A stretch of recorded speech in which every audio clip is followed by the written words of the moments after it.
Yabona le energy onayo eqini ikulandela abangangawe. Why wena usasebenzisa iChallet yawo moba nini? Wena why ungasebenzisa icondom ngesikhathi? Ngijabule khona hawo hana. Umpitsa kama Asisakuzani, ziyakhala.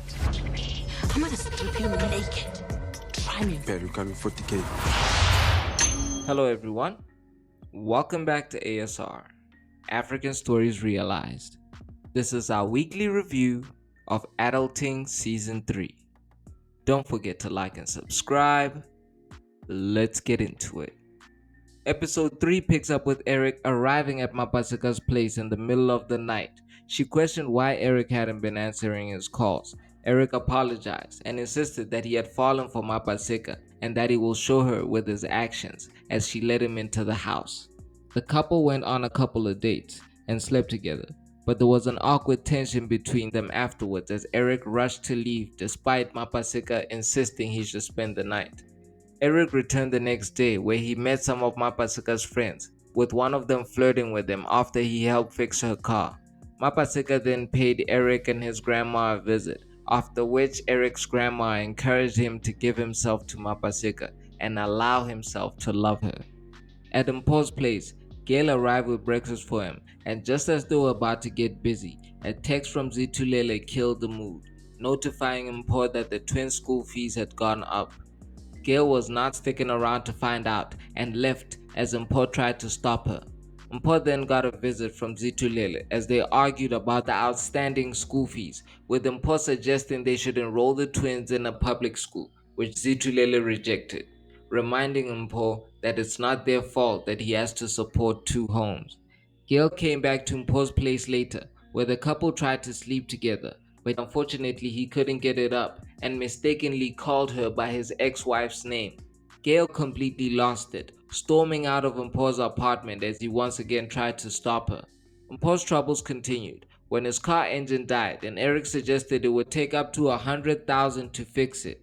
Eric advised Mpho to downscale, offering to trade his car for a smaller, cheaper, but flashier car.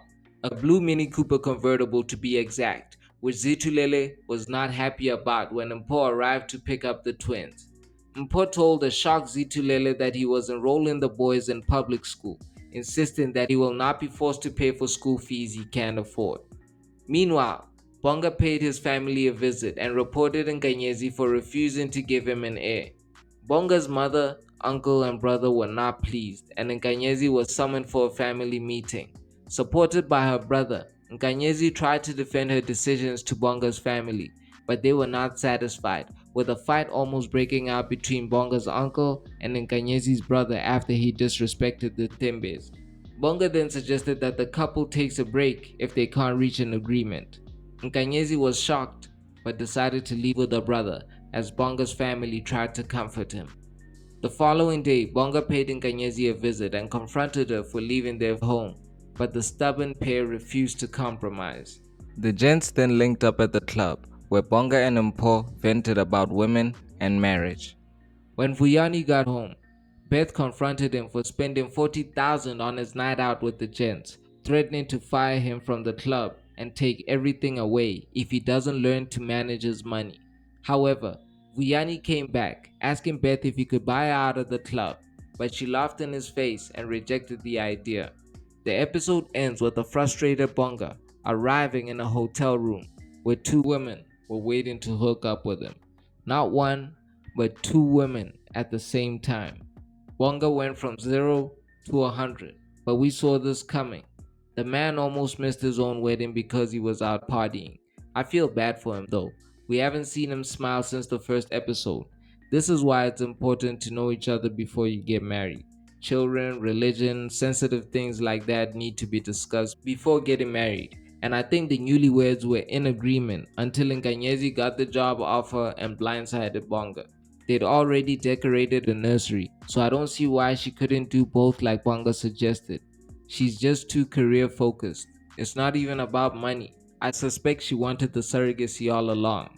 Mpho seems to be taking his power back after a rough couple of weeks. Or is he going through a midlife crisis like Zitulele suggested? I actually think the two will get back together by the time the season ends. They still fight like a married couple. Eric seems torn between Mapaseka and Minkie. He knows Minkie isn't good for him, but he can't bring himself to settle with Mapaseka. Even one of her friends was shooting their shot at him. I expect Minkie to play a bigger part this season.